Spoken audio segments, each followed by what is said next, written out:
ADM Naveen ബാബുവിന്റെ മരണത്തിൽ പുനരന്വേഷണം ആവശ്യപ്പെട്ടുള്ള കുടുംബത്തിന്റെ ഹർജി തള്ളിക്കളയണമെന്ന് പോലീസ് കോടതിയിൽ.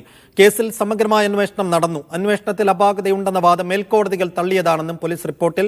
നവീൻ കൈക്കൂലി വാങ്ങിയെന്ന ആരോപണത്തെ സാധൂകരിക്കുന്ന തെളിവുകൾ റിപ്പോർട്ടിലുണ്ട്. പോലീസ് നൽകിയ റിപ്പോർട്ടിന്റെ പകർപ്പ് മീഡിയ വണ്ണിന്. സുനിൽ ഐസക് വിശദാംശങ്ങൾ നൽകും. സുനിൽ, പുനരന്വേഷണത്തിന്റെ ആവശ്യമില്ല എന്ന നിലപാടാണ് പോലീസ് കോടതിയിൽ അറിയിക്കുന്നത്. അതിന് ബലം നൽകാൻ ഒരു മേൽക്കോടതിയുടെ കണ്ടെത്തലും പോലീസിന് കൂട്ടിച്ചേർക്കാനുണ്ട്. ഈ റിപ്പോർട്ടിന്റെയും സുപ്രീം കോടതി ഉത്തരവിന്റെയും ഒക്കെ അടിസ്ഥാനത്തിൽ കോടതിയിൽ ഇനി ഈ പുനരന്വേഷണ ഹർജിയിൽ എന്തായിരിക്കും സംഭവിക്കാൻ പോകുന്നത്? സുനിൽ, ഈ കേസിൽ കുറ്റപത്രം സമർപ്പിച്ചതിന് പിന്നാലെയാണ് അതേ കോടതി, അതായത് Kannur judicial first class magistrate കോടതി 1 കേസിൽ തുടരന്വേഷണം ആവശ്യപ്പെട്ടുകൊണ്ട് നവീൻ ബാബുവിന്റെ കുടുംബം ഒരു ഹർജി ഫയൽ ചെയ്തത്. ഈ കഴിഞ്ഞ 5-ാം തീയതിയായിരുന്നു അത്തരത്തിലുള്ള ഒരു ഹർജി ആ കുടുംബം ഫയൽ ചെയ്യുന്നത്. ഇതിന് പിന്നാലെ ഇക്കാര്യത്തിൽ പോലീസിനോട് റിപ്പോർട്ട് തേടി. മാത്രമല്ല, ഈ കേസിൽ പ്രതി ചേർക്കപ്പെട്ടിട്ടുള്ള PP ദിവ്യയ്ക്ക് ഇതുമായി ബന്ധപ്പെട്ട് എന്താണ് പറയാനുള്ളതെന്ന് കേൾക്കാമെന്നും കോടതി കഴിഞ്ഞ ദിവസം അറിയിച്ചിരുന്നു. ഇതിന്റെ അടിസ്ഥാനത്തിലാണ് ഇന്ന് കേസ് അന്വേഷിക്കുന്ന പ്രത്യേക അന്വേഷണ സംഘത്തിലെ ഉദ്യോഗസ്ഥനും കണ്ണൂർ ടൗൺ SHOയുമായ ശ്രീജിത്ത് കൊടേരി ഒരു റിപ്പോർട്ട്, അതായത് 4 പേജുള്ള ഒരു report Kannur judicial first class magistrate കോടതി മുമ്പാകെ സമർപ്പിക്കുന്നത്. ആ റിപ്പോർട്ടിൽ പക്ഷേ ചില പ്രശ്നങ്ങളുണ്ട്. അതായത് ആ റിപ്പോർട്ടിന്റെ വിഷയം എന്ന് പറയുന്നത് അത് ചില ഭാഗങ്ങളിലൊക്കെ, ആ റിപ്പോർട്ടിന്റെ ചില ഭാഗങ്ങളിലൊക്കെ നവീൻ ബാബുവിനെ നിഴലിൽ നിർത്തുന്ന, സംശയത്തിന്റെ നിഴലിൽ നിർത്തുന്ന ചില പരാമർശങ്ങളുണ്ട്, ചില സൂചനകളുണ്ട് എന്നതാണ് ഏറ്റവും ഗുരുതരമായ കാര്യം.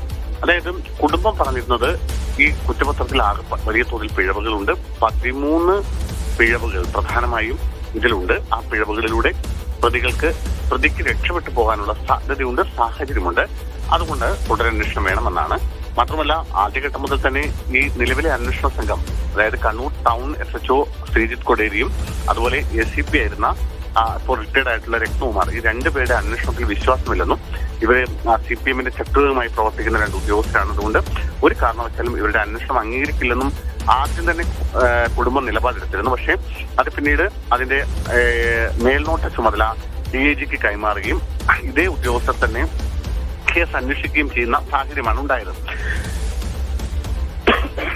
ക്ഷമിക്കണം ശരി.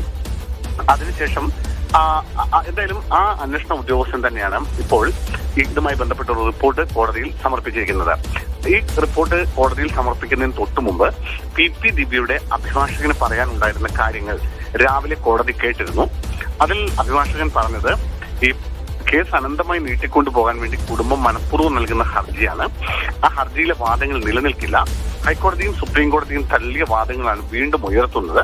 അതുകൊണ്ട് ഒരു കാരണവശാലും നവീൻ ബാബുവിന്റെ കുടുംബത്തിന്റെ അപേക്ഷ അംഗീകരിക്കരുതെന്നാണ് PP ദിവ്യയുടെ അഭിഭാഷകൻ രാവിലെ കോടതിയിൽ വാദിച്ചത്. ഇപ്പോ ഈ പോലീസ് സമർപ്പിച്ച റിപ്പോർട്ടിലും ദിവ്യയുടെ അഭിഭാഷകൻ പറഞ്ഞ അതേ കാര്യങ്ങൾ ആവർത്തിക്കുകയാണ് ചെയ്യുന്നത് എന്നതാണ് ഇതിലെ ഒരു പ്രധാനപ്പെട്ട വൈരുദ്ധ്യം. ഈ അന്വേഷണ സംഘത്തിൽ ഉൾപ്പെട്ട SHO ശ്രീജിത്ത് കൊടേരി പറയുന്നതും ഒരു കാരണവശാലും ഈ കുടുംബത്തിന്റെ ഹർജി അംഗീകരിക്കരുത്, അത് തള്ളിക്കളയണം. കേസിൽ സമഗ്രമായ അന്വേഷണ സംഘം നടത്തിയിട്ടുണ്ട്. അന്വേഷണത്തിൽ അപാകതയുണ്ടെന്ന വാദം മേൽക്കോടതികൾ തള്ളിയതാണ്. അതുകൊണ്ട് മറ്റു കാര്യങ്ങളൊക്കെ ഈ ആരോപണങ്ങൾ മാത്രമാണ്, അത് അംഗീകരിക്കരുത് എന്നാണ് ഈ പോലീസിന്റെ റിപ്പോർട്ടിലും പറയുന്നത്.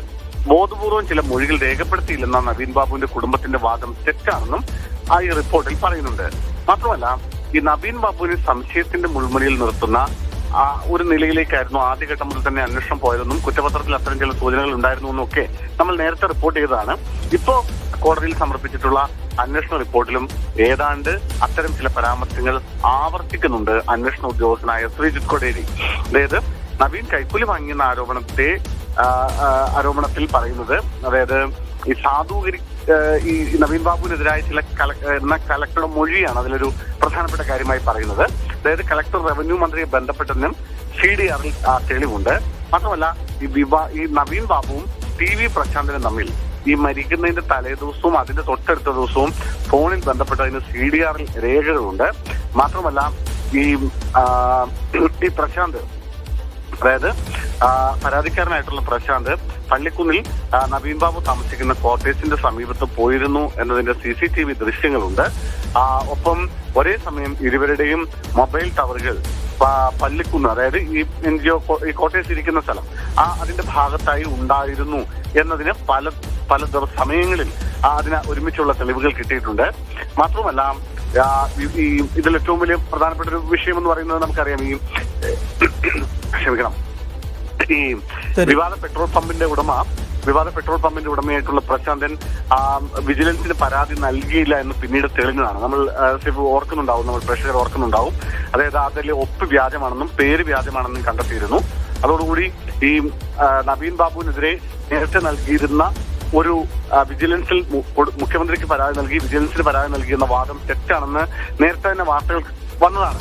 പക്ഷേ അങ്ങനെ ഒരു പരാതി നൽകിയിട്ടുണ്ടെന്നാണ് ഈ ശ്രീജിത്ത് കൊടിയേരി നൽകിയിട്ടുള്ള റിപ്പോർട്ടിൽ പറയുന്നത്. അതായത് വിവാദ പെട്രോൾ പമ്പ് ഉടമ വിജിലൻസിൽ പരാതി നൽകിയതിന് CCTV തെളിവുണ്ട്. അതായത് ഈ വിജിലൻസ് ഓഫീസിന്റെ മുന്നിലൂടെ ഈ പ്രശാന്ത് പറയുന്ന ദിവസം, അതായത് ഈ നവീൻ ബാബു മരിക്കുന്നതിന്റെ തലേന്നാൾ ഇറങ്ങി വരുന്നതിന്റെ CCTV ദൃശ്യങ്ങളാണ് അതിന്റെ പ്രധാനപ്പെട്ട തെളിവെന്നാണ് ഈ റിപ്പോർട്ടിൽ പറയുന്നത്.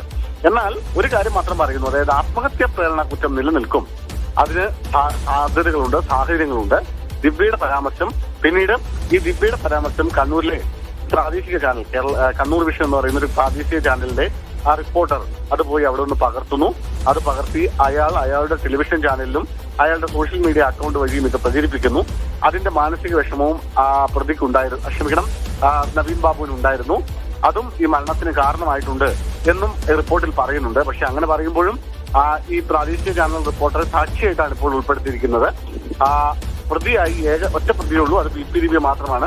ദിവ്യയുടെ പരാമർശങ്ങൾ സ്വാഭാവികമായും അദ്ദേഹത്തിന് നവീൻ ബാബുവിന് വലിയ മാനസിക സംഘർഷം ഉണ്ടാക്കിയിട്ടുണ്ട് എന്ന് തന്നെ ഇതിൽ പറയുന്നു. എന്തായാലും ഹർജി ഈ മാസം 23 പരിഗണിക്കുന്നതിന് മാറ്റിയിട്ടുണ്ട്. 23 ഹർജിയിൽ മേൽ വിശദമായ വാദം കോടതി കേൾക്കും.